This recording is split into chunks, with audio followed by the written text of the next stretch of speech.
Hey guys, want to do a video today and take a look at a new rifle I just recently purchased at a gun show a couple weeks ago.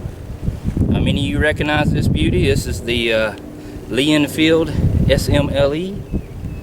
This is the #1 Mark III, one of my favorite models of Lee Enfields out there. I've always admired this rifle. I think it's just absolutely beautiful. Some fine craftsmanship, good old war horse through several world wars and numerous other conflicts. This particular model is made in 1941 at the Lithgow Armory in Australia, so it is a wartime production model made there in Australia. Probably saw some combat or something. The wood, to say, is not in the best shape in the world. The furniture isn't, but that's what gives them character. That's why I like the Mosin-Nagant so much. But I've always admired these rifles. This is the first one I've ever owned. Never found one that was in good enough shape for the money, I thought, but got to talking to an older gentleman at the gun show last week, a couple weeks ago rather, and he made me a really good offer on it. And like I say, the furniture has got some it's got some battle scars for sure, but the action really slick. The bore is in excellent condition. That's what things I really look at. This, I believe it'll probably be a good shooter. Just some, like I say, I'm not as up to date on these as I am the Mosin-Nagants. I'm just learning this rifle. Really been doing a lot of reading on it, and but just quickly let you look at the rear sight here. It's elevated sight, pretty typical for that era of battle rifles, out to 2,000 meters. Like you say, the safety on it a little bit easier than the safeties on, say, my Mosin-Nagant. It's just this lever here. Just flip it back, it's on safety, forward's off. Pretty simple, pretty straightforward. But these old rifles been around for a lot of years, like I say, through several world wars. Back in the day, World War I, back in the day when the Mausers and the Mosin-Nagants and the Springfields, the 5-shot fixed magazine was the norm, but the Lee Enfield kind of busted that. Back in the day, this was considered a lot of firepower for the fact that it had a 10-round detachable magazine. So twice the rounds of all the other battle rifles of its day. And short, quick action. These rifles were known for their extreme accuracy and just their high rate of fire. I read many accounts where German soldiers charging British troops came under fire with thousands of these, hundreds of these, and could have sworn they were taking automatic gunfire. The Tommies were really good at what they called the Mad Minute. They could fire off, it said 30 rounds a minute with these things, aim shots at that. So quite an accomplishment with a bolt action rifle, but just a beautiful example of it.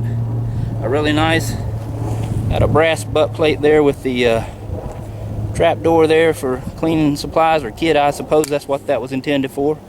But just a beautiful rifle. Really glad to have it. It shoots the 303 British cartridge, which you can take a look there.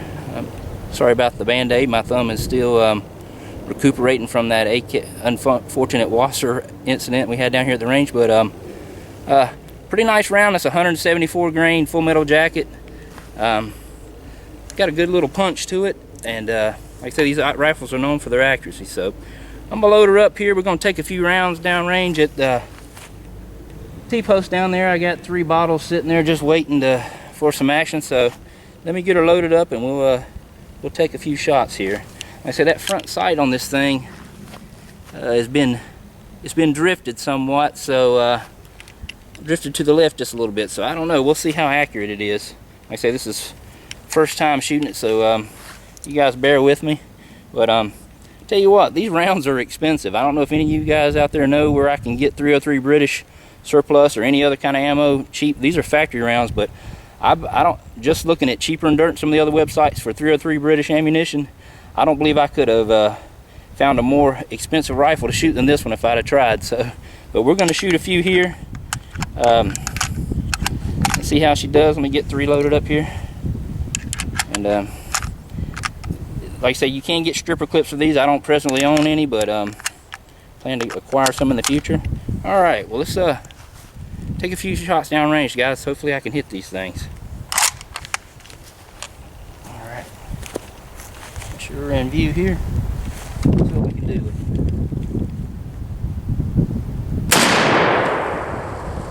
Holy mackerel. Had a catastrophic failure on the T-post there, so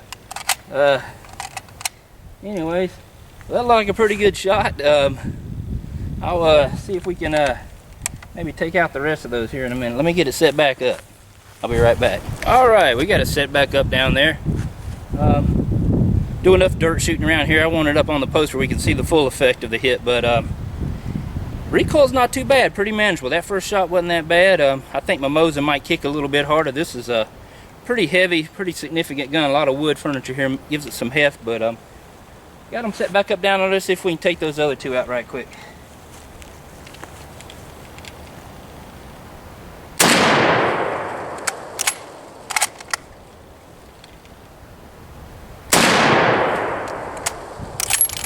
Alright. Yeah, the recoil is not that bad. It's actually quite pleasant. I know it doesn't kick near as hard as the carbine versions of my Mosin, so I like it, guys. It seems fairly accurate. The way they got that front sight drifted, I think it shoots a little to the maybe right. I'm not sure, but I'm gonna have to work on that. I haven't taken it back to any distance yet. That'll be some future videos to come, but nice rifle, guys. I really like it. Just a beautiful classic old war horse there.